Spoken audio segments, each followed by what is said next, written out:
Hundreds of thousands of files linked to the late sex offender Jeffrey Epstein have been released by the United States Justice Department, though officials say this is just 10% of the total.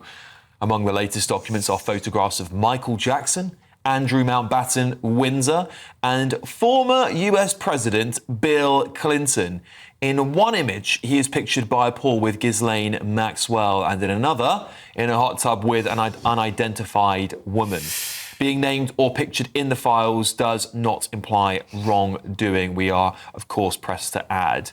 But to discuss this, I'm very pleased to welcome brave Epstein survivor, Marina Lacerda. Thank you very much for joining us, Marina. I don't know what I was thinking of. So many questions I'd love to ask you, Marina, and it's such a shame we have such a short period of time with you. But Marina, would you mind telling us a little bit about your story? And the panel here would love to ask you some questions. First of all, thank you for having me. I met Jeffrey Epstein when I was 14 years old. It was not in the best way possible. And obviously it started out in a certain way and it ended up in a horrible way. Indeed. And Marina, of course, this is an international story. It has involved presidents of the United States and become quite a political hotbed for discussion around our elites. Do you think that the public have only seen a slither of how our elites have behaved over the last few decades? And will they be surprised if more comes out? Oh, absolutely. Like you said before, it's only 10%, and I've been saying it for the past few days. This is nothing what's really supposed to be out there. And the redactions that were made are unbelievably ridiculous. I mean, where are we today? Are we protecting the survivors? Or are we protecting powerful men? And I hope when the next few batches do come out, we still have some sort of hope that they are going to unredact the names that need to be out there to put this, powerful men to justice. Well, Marina, my question would follow on from that. And again, thank you for your courage and bravery in speaking out. Do you actually have faith that the Trump administration will provide full transparency when it comes to these files, and the public will be able to see everything that should be in the public eye to bring people to justice? I had faith, I really did, but with all these distractions that, President Trump has put out on the 19th is ridiculous. It really is. It's a slap in our face. We already been through this before when we went to the first press conference. He tried to silence us with airplanes. And now here we are on the 19th where he's supposed to release the files. He's now trying to silence us again, trying to put his name on the Kennedy Center, bombing Venezuela. I don't know what he's doing, but it has to stop at this point. We need clarification. We need transparency. We've had enough as survivors and the public. We need to put this to rest already. So I hope that the next batch of files that does come out, it is unredacted. There's nothing more important than keeping your money and your identity safe online. And with so many VPN options available, choosing the right one can be pretty daunting. But this video's sponsor, ExpressVPN, is making the choice easier for GB News viewers. ExpressVPN is offering up to 75% off, plus 4 extra months free. That's top-level security from just £2.49 a month, and you're covered by their 30-day money-back guarantee. So just click the link in this video's description or scan the QR code now. Remember, when you're online, you are often sharing personal data, so hackers can steal your information, your passwords, your photos, and your bank details in just seconds. But ExpressVPN encrypts your connection, making it virtually impossible for hackers to access your personal information. So why choose ExpressVPN? Well, it couldn't be easier to use. With just one click, you are protected.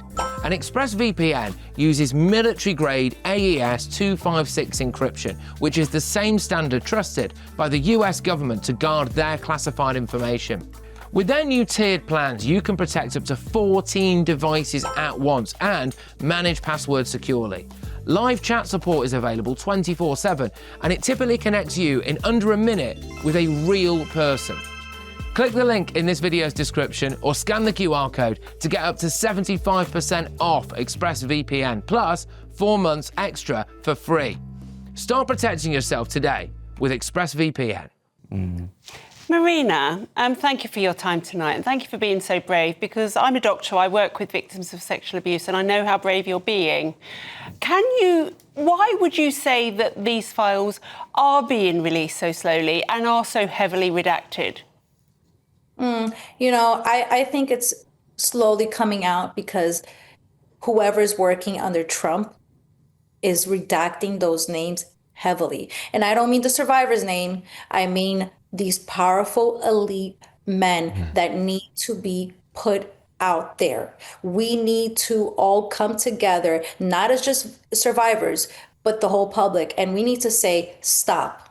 These predators need to stop doing what they're doing. And this is the only way, is to unredact the names. He needs to stop protecting these powerful men. Trey? Marina, I just want to ask, if you were, say, in charge of the DOJ and you had that power, what would you like to see be done that is not yet happening? Well, it's what I said. We need to, let's just start out with the phone. Remember when the photos came out, the last batch, he had his landline phone and he had, redactions of all these names. And I think there was only 3 names out there.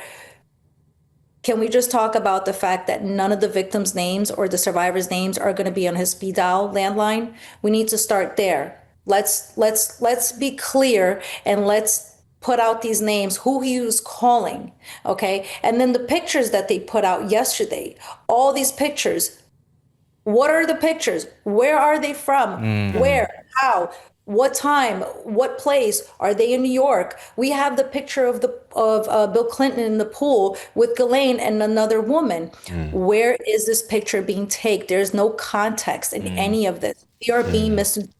Everybody's confused. So if I was working for the DOJ, I would be in there saying, hey, let's explain what is going on here. Let's explain where and how this happened, Marina, Benjamin here. I understand that you were abused by Jeffrey Epstein between 14 and 17 years old. Can you tell us, what was he like? What was it about him that you think he could get away with such monstrous illegal behaviour and to be so vile towards you?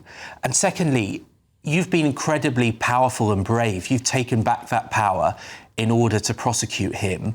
What would you say to people that are in similar shoes to yours now, trying to fight sexual abusers? What would be your message from having gone through it? Well, first of all, he was a very powerful person, right? He knew all these powerful people, and he made sure that we knew that. And I can speak for the New York survivors. I'm not sure how it works with the other survivors. He made sure that we knew that he owned the banks, he owned the government, he knew things about the president. And he even told us, he said, if I spoke up and said what I knew about the presidents and ex-presidents and beforehand, it would be over.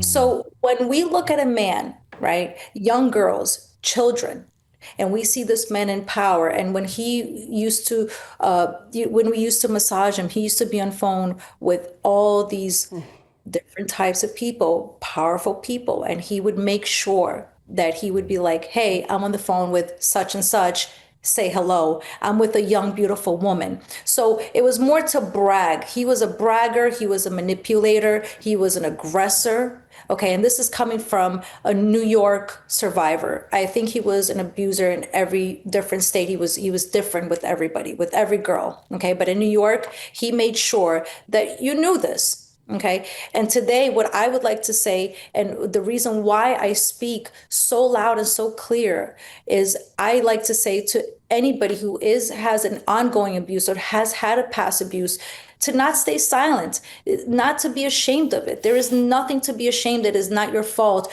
Women, children get abused at the age of 10, 8, 12, 13, 14, 15, right? And then we have also women who get abused at the age of 30, 40, 50. Women get groomed, men get groomed. It is not our fault, okay? Today, my biggest thing is we need to start bringing awareness to setting boundaries. As adults, as children, we need to understand what our boundaries are so that we are not put in this position, and we can turn around, and when somebody wants to start the abuse, we can say, no, we are not allowing that. No, you will not speak to me like that. No, you will not touch me like that. And that will prevent future abuse. So I say, do not stay silent. Do not be ashamed. Speak up. Your voice is loud and you are being heard, especially the movement that we are making. And that is for all the survivors and for all ongoing victims. Yeah, I mean, Marina, I'm going to ask you one more question, and it's going to be about you now, because I've worked with a woman who was part of a paedophile ring, and she too was let go when she was too old for the group. And she suffered a terrible, terrible guilt that if she hadn't spoken out when they threw her out, or if she had spoken out, then it would have prevented other children from being taken in. It sounds to me like you may have got past that, but you tell me, I'm not going to put words in your mouth. It is 100%. You are like saying everything. In 2008, when the FBI came to me, unfortunately, I was not brave enough, and I think I was just too young. This is something that I am processing and trying to really, understand with my therapist, Randy Kogan. Like, why didn't I speak in 2008? Why did I turn around and call Jeffrey Epstein in desperation, saying, oh my God, the FBI is here. Being an immigrant, you do not know the rights. As even as an immigrant, you have a right to call the police and speak to the FBI. You're not going to get in trouble, right? But I was so frank and so, distressed about it. And I didn't speak to the FBI. And that's what led to Jeffrey Epstein getting a sweetheart deal in Florida. And I never got to speak in court. And I regret it. And every day till today, I'm still thinking about, I could have stopped the abuse in 2008. So that is something that I am, emotionally trying to really. I'm going to say to you what I said to her at the time. This is nothing to do with you. It's not your fault. It is the paedophile's fault. Indeed. It's so hard for us to. I know. It's so hard for me to accept that, especially when I meet other victims that have been abused after 2008. I know. It breaks my heart that I didn't have the courage. And that's why I say, please, whoever is out there, speak, because the predator needs to stop. And the only way he's going to stop is if you speak, because when there's one woman or one man getting abused, there's many behind that. Yeah. Well, listen, Marina, you've been exceptionally brave coming on the show and talking to us. And we really do thank you so much for joining us this evening, morning, wherever you are. That's Epstein survivor there, Marina Lacerda. Thank you so much, Marina. It's very touching. Thank you, Marina. It's very touching, isn't it, when you listen to stories like this and you see the bravery, because not only are you was she standing up to just a paedophile, which I know is horrible enough as it is, but a powerful man who, you don't know, these women don't know. But I think as well, given that there's so many famous people involved, given there's so much money involved, there's an island involved, it's almost been treated a bit like theatre, a bit like entertainment, even if it's not deliberate. When you actually hear the words from survivors, you go, this isn't entertainment, this is a tragedy with many victims. But can I say, the thing, as she just identified, in how he would use his power network to freeze the victims, the thing that is most obscene about predators is that they cannot do it alone. It is only possible if other people, whether it's colleagues, whether it's people with money, whether it's people with influence, volunteer to protect them. And usually they do that because their status quo relies on the scenario that's there at the moment. People who know it's wrong will step in for these people. It takes a village for a predator to get away with it. And that's why each person who is a cog in the wheel, who knows something, has a responsibility. We all think we'd say something. I've no doubt I would. I say that very confidently, but there are plenty of people who fall in line because it keeps their job intact. Certainly true. And that's what we need to know. Well, look, still to come